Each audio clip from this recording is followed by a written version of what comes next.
ഈശോമിശിഹായ്ക്ക് സ്തുതിയായിരിക്കട്ടെ. ഈ കഴിഞ്ഞ ദിവസങ്ങളിൽ അനേക വീഡിയോയിലൂടെ തന്നെ ശുദ്ധീകരണ സ്ഥലം എന്ന ഒരു കാര്യത്തെക്കുറിച്ച് നമ്മൾ ഒത്തിരി വീഡിയോകൾ ചെയ്യുകയും അത് മനസ്സിലാക്കുകയും ചെയ്തു. ശുദ്ധീകരണ സ്ഥലം ഉണ്ടോ ഇല്ലയോ എന്നുള്ളതായിരുന്നില്ല നമ്മളുടെ ചർച്ചാ വിഷയം.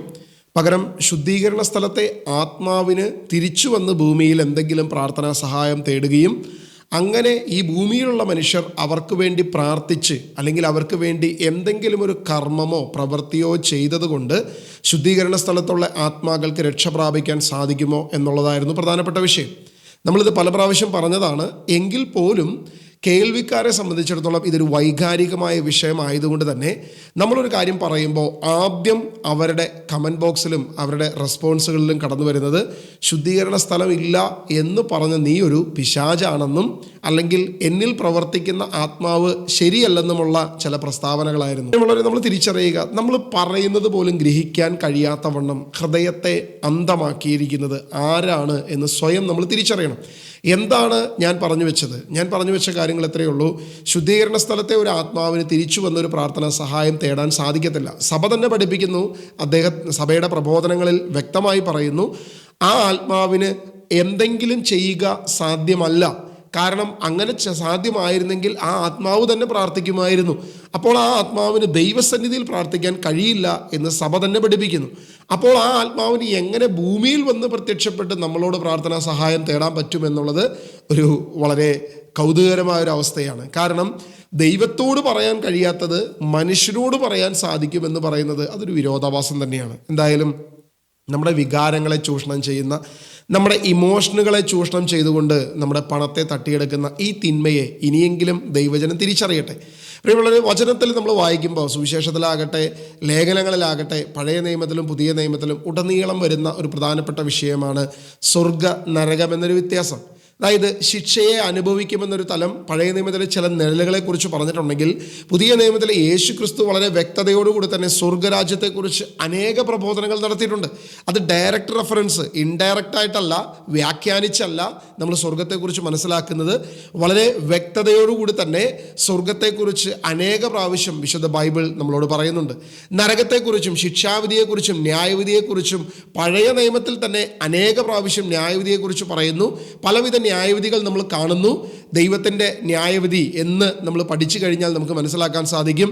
സോദോം ഗൊമോറ തുടങ്ങി ലോത്തിൻ്റെ കാലത്തുണ്ടായിരുന്ന ആ ഒരു പ്രതീകമായിട്ടുള്ള അല്ലെങ്കിൽ ഒരു ന്യായവിധിയെക്കുറിച്ച് നമ്മളെ പഠിപ്പിച്ച് തുടങ്ങി ഇങ്ങോട്ട് അനേക പ്രാവശ്യം നോഹയുടെ കാലത്ത് ജലപ്രളയം കൊണ്ട് ദൈവം ലോകത്തെ ന്യായം വിധിക്കുന്നത് തുടങ്ങി ഇങ്ങോട്ട് അനേക പ്രാവശ്യം വെളിപ്പാട് പുസ്തകം വരെ ന്യായവിധിയെക്കുറിച്ച് ദൈവവചനത്തിൽ നമ്മളെ പഠിപ്പിക്കുക.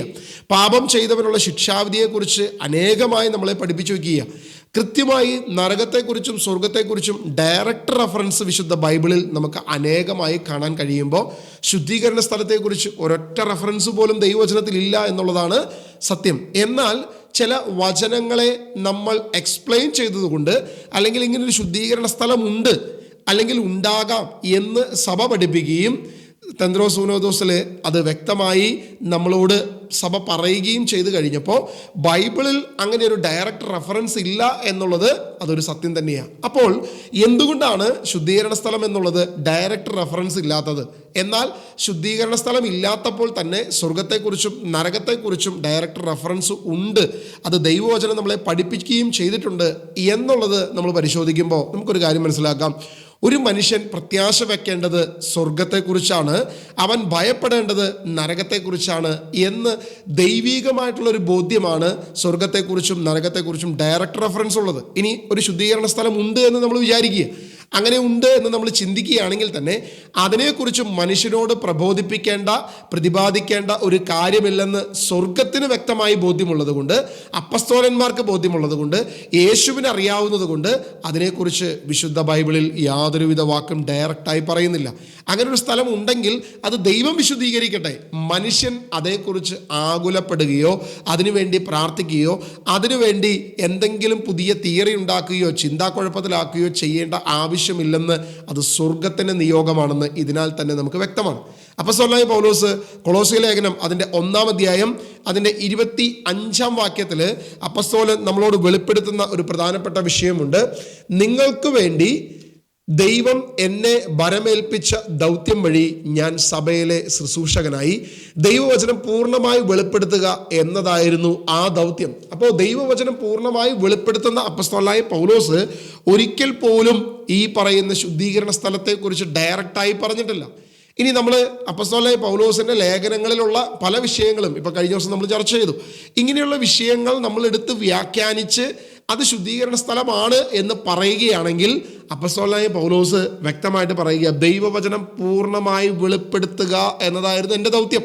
അപ്പൊ പൂർണ്ണമായി വെളിപ്പെടുത്തിയ പൗലോസ് തൻ്റെ ലേഖനത്തിൽ, പത്രോസ്ലീഹ തൻ്റെ ലേഖനങ്ങളിൽ, അപ്പസ്തോലന്മാര് തൻ്റെ പ്രഘോഷണത്തിൽ എങ്ങും ഈ പറയുന്ന ശുദ്ധീകരണ സ്ഥലം എന്നൊരു ഡയറക്റ്റ് റെഫറൻസ് കൊടുത്തിട്ടില്ലെങ്കിൽ അതിൻ്റെ അർത്ഥം വളരെ വ്യക്തമാണ്.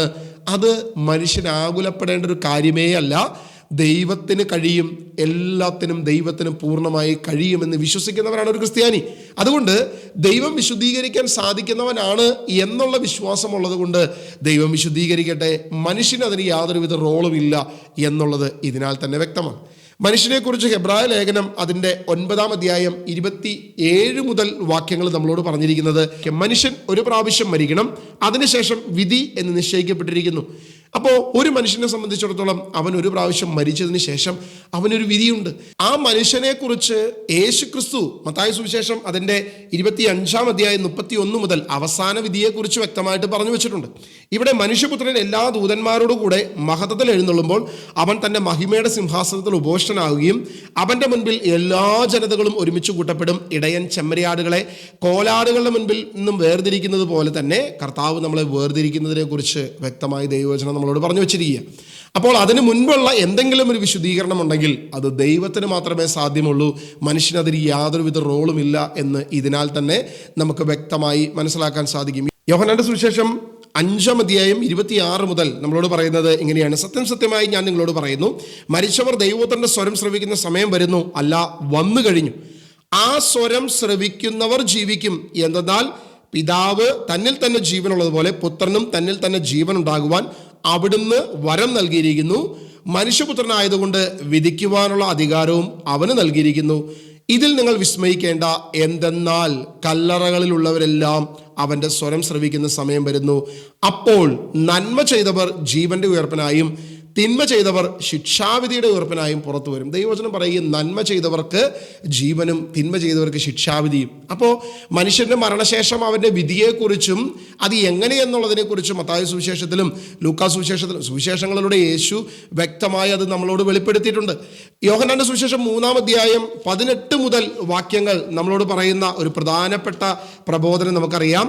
എന്താണ് ശിക്ഷാവിധി, എന്താണ് ന്യായവിധി എന്നുള്ളതിനെക്കുറിച്ച് അവിടെ ഇങ്ങനെയാണ് വചനം പറയുന്നത്, അവനിൽ വിശ്വസിക്കുന്ന ഒരുവനും ശിക്ഷയ്ക്ക് വിധിക്കപ്പെടുന്നില്ല, വിശ്വസിക്കാത്തവനോ ദൈവത്തിൻ്റെ ഏകജാതന്റെ നാമത്തിൽ വിശ്വസിക്കായ്ക മൂലം നേരത്തെ തന്നെ ശിക്ഷയ്ക്ക് വിധിക്കപ്പെട്ടിരിക്കുന്നു. അപ്പോൾ യേശു ക്രിസ്തുവിൽ വിശ്വസിക്കുന്നവന് ശിക്ഷാവിധി ഇല്ല എന്ന് വചനം പറഞ്ഞിരിക്കുക. അപ്പോൾ നമ്മൾ എന്താണ് ഈ പറയുന്ന ശുദ്ധീകരണ സ്ഥലം എന്ന് പറഞ്ഞുകൊണ്ട് നമ്മൾ പഠിപ്പിക്കുന്നത് എന്ന് നമ്മൾ ചിന്തിച്ചു കഴിഞ്ഞാൽ, ഒരു ക്രിസ്ത്യാനി അവൻ്റെ മാമോദീസ വഴി അവൻ്റെ വിശ്വാസ പ്രഖ്യാപനം നടത്തുന്നു എന്നുള്ളതാണ് പൊതുവെ നമ്മൾ സഭകൾ എല്ലാം പഠിപ്പിക്കുന്നത്, അല്ലെങ്കിൽ പ്രത്യേകമായി കത്തോലിക്ക സഭ അതിനെക്കുറിച്ച് പഠിപ്പിക്കുന്നത്.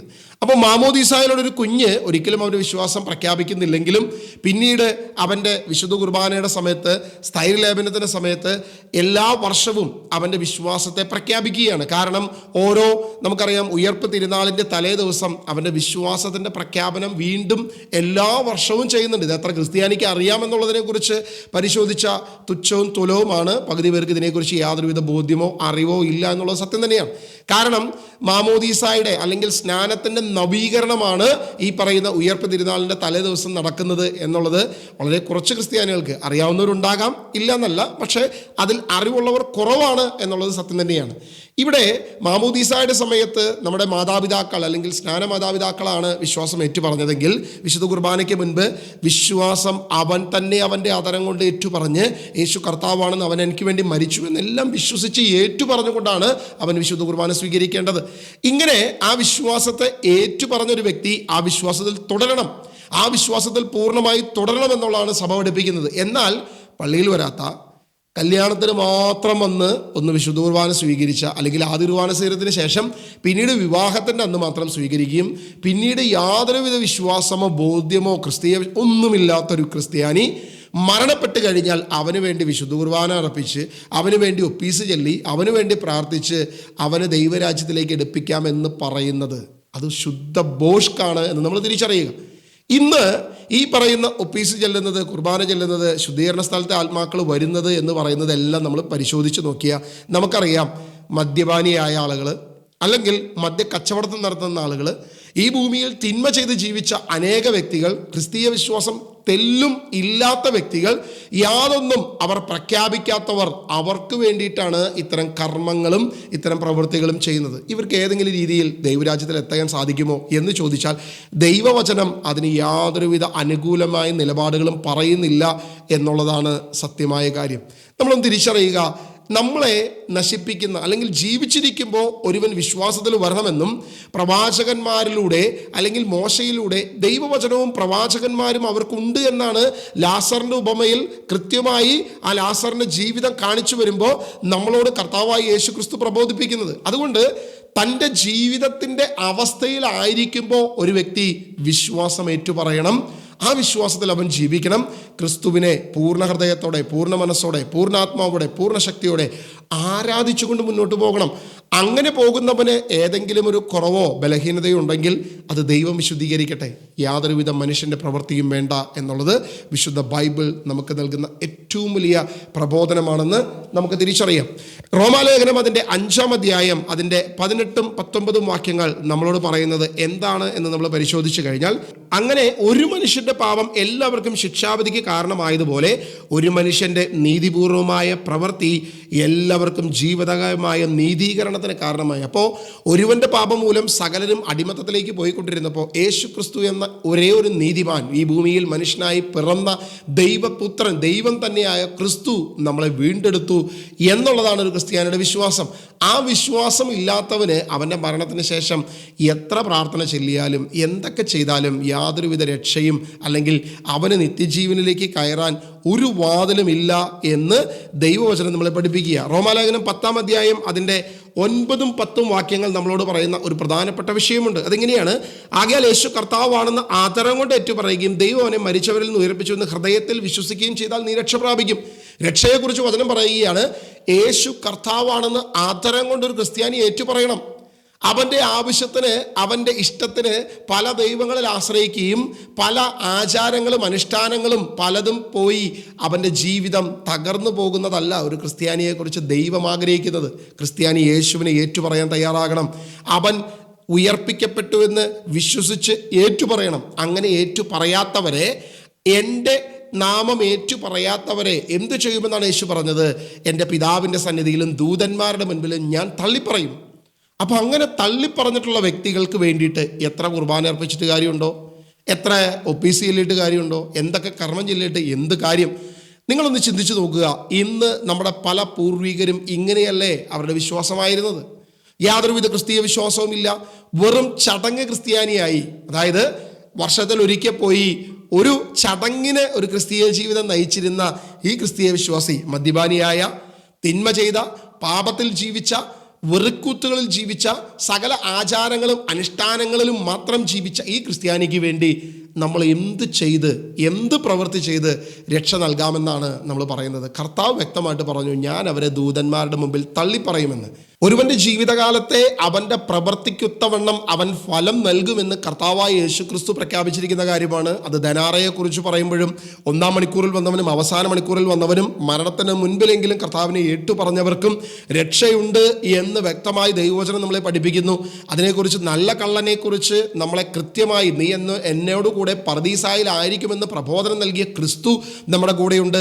ആ യേശു തന്നെ ആത്മാവിൽ നിറച്ച് പൗലോസ് അപ്പോസ്തലനോട് 2 കൊരിന്ത്യർ അതിൻ്റെ 5-ാം അധ്യായം അതിൻ്റെ 10 മുതൽ വാക്യങ്ങൾ ഇങ്ങനെയാണ് പറഞ്ഞിരിക്കുന്നത്. എന്തുകൊണ്ടെന്നാൽ ഓരോരുത്തരും തങ്ങളുടെ ശാരീരികതയിൽ ചെയ്തിട്ടുള്ള നന്മ തിന്മകൾക്ക് പ്രതിഫലം സ്വീകരിക്കുന്നതിന് നാം എല്ലാവരും ക്രിസ്തുവിൻ്റെ ന്യായാസനത്തിൻ്റെ മുൻപിൽ വരും. അപ്പോൾ ന്യായം വിധിക്കുന്ന ക്രിസ്തു നന്മ തിന്മകൾ, അവൻ്റെ ജീവിതത്തിൽ ചെയ്തിട്ടുള്ള നന്മയോ തിന്മയോ അതിനുള്ള പ്രതിഫലമാണ് നൽകുന്നത്.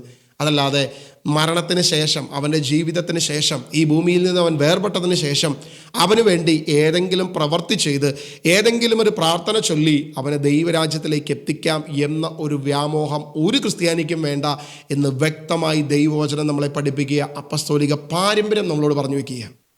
നമ്മളെ ആരാണ് ക്രിസ്തുവിൻ്റെ സുവിശേഷത്തിൽ നിന്നും വളച്ചു കളഞ്ഞത്? നമ്മളെ ചതിച്ചത് ആരാണ്? ഇത്ര പെട്ടെന്ന് യേശു നമ്മളെ പഠിപ്പിച്ച അപ്പസ്തോലന്മാരുടെ പ്രബോധനത്തിലൂടെ നമുക്ക് വെളിപ്പെടുത്തിയ സുവിശേഷത്തിൽ നിന്നും നമ്മളെ നശിപ്പിച്ചത് ആരാണ്? ഗലാത്യ ലേഖനത്തിൽ അപ്പസ്തോലനായ പൗലോസ് പറഞ്ഞതുപോലെ, നിങ്ങൾ ഇത്ര പെട്ടെന്ന് ആത്മാവിൽ തുടങ്ങി ശരീരത്തിൽ, ജഡത്തിൽ അവസാനിപ്പിക്കുകയാണോ? കാരണം അത് പറയുന്നതിന് കാരണമുണ്ട് കൃത്യമായി. ആത്മാവിൻ്റെ ശുശ്രൂഷയാണ് പുതിയ നിയമ ശുശ്രൂഷ, അല്ലാതെ ജഡത്തിൻ്റെ ഏതെങ്കിലും പ്രവൃത്തിയോ ചെയ്തികളോ കർമ്മങ്ങളോ അല്ല എന്ന് അപ്പസ്തോലൻ പറഞ്ഞു വയ്ക്കുക. നമ്മൾ എന്തിന് ഈ ഒരു മേഖല ചെയ്യുന്നു എന്ന് നമ്മൾ പരിശോധിച്ച് നോക്കുക. ഇനിയെങ്കിലും ക്രിസ്ത്യാനി, നിൻ്റെ ജീവിതകാലത്ത് യേശുവിനെ ഏറ്റുപറയാൻ, അവൻ രക്ഷകനാണെന്ന്, എൻ്റെ ദൈവമാണെന്ന്, അവൻ മരിച്ചവരിൽ നിന്നും ഉയർപ്പിക്കപ്പെട്ടവനാണ് എന്ന് വിശ്വസിച്ച് ഏറ്റുപറഞ്ഞ് രക്ഷ പ്രാപിക്കുവാൻ ദൈവം നമുക്ക് വേണ്ടി ഒരു വാതിൽ തുറന്നു വച്ചിരിക്കുക. മരണത്തിന് ശേഷമല്ല നമ്മൾ വിശുദ്ധീകരിക്കപ്പെടേണ്ടത്, ജീവിതകാലത്ത് തന്നെ നന്മ തിന്മകൾക്ക് ഫലം നൽകുന്ന ദൈവം നമ്മെ ഈ ഭൂമിയിൽ വിശുദ്ധീകരിക്കട്ടെ. ആ വിശുദ്ധീകരണത്തിന് വേണ്ടി നമുക്കൊരുങ്ങാം. ദൈവം അതിനുവേണ്ടി നമ്മളെ ഒരുക്കട്ടെ എന്ന് പ്രാർത്ഥിക്കുന്നു. മരണത്തിന് ശേഷം നമ്മുടെ പണമോ, നമ്മുടെ തലമുറയുടെ പണമോ, ഏതെങ്കിലും പ്രവൃത്തിയോ, ആ പണത്തിൻ്റെ ഹുങ്കോ, ആ പണം കൊണ്ട് നമ്മൾ നേടുന്നതോ അല്ല രക്ഷ എന്നൊരു ക്രിസ്ത്യാനി തിരിച്ചറിയണം. അതുകൊണ്ട് ക്രിസ്തീയ വിശ്വാസിയെ സംബന്ധിച്ചിടത്തോളം അതാണ് ദൈവം ആഗ്രഹിക്കുന്നത് എന്ന് തിരിച്ചറിയുവാൻ ദൈവം കൃപ നൽകട്ടെ എന്ന് പ്രാർത്ഥിക്കുന്നു. ഇതൊരു വൈകാരിക വിഷയമായതുകൊണ്ട് പലരും കമൻറ്റ് ചെയ്യുമ്പോൾ ദൈവവചനത്തെക്കുറിച്ചോ വിശുദ്ധ ബൈബിൾ നമ്മളെ പഠിപ്പിക്കുന്ന കാര്യങ്ങളെക്കുറിച്ചോ അപ്പസ്തോലിക പാരമ്പര്യങ്ങളെക്കുറിച്ചോ ബോധ്യമില്ലാതെ നമ്മുടെ വൈകാരികതയെ ചൂഷണം ചെയ്ത, ആ ചൂഷണത്തിൻ്റെ അടിമയായി നിൽക്കുന്നവർ പലപ്പോഴും കമൻറ്റ് ചെയ്യുമ്പോൾ അത് ഇത്തിരി വൈകാരികമാകും എന്നറിഞ്ഞുകൊണ്ട് തന്നെ അവർക്ക് വേണ്ടിയിട്ടു ഞാൻ പ്രാർത്ഥിക്കുന്നു. ദൈവമേ, സത്യത്തെ വെളിപ്പെടുവാൻ, ആ ഒരു ബോധ്യം അവർക്ക് ലഭിക്കുവാൻ എൻ്റെ ദൈവം കൃപ നൽകട്ടെ എന്ന് പ്രാർത്ഥിക്കുന്നു. God bless you.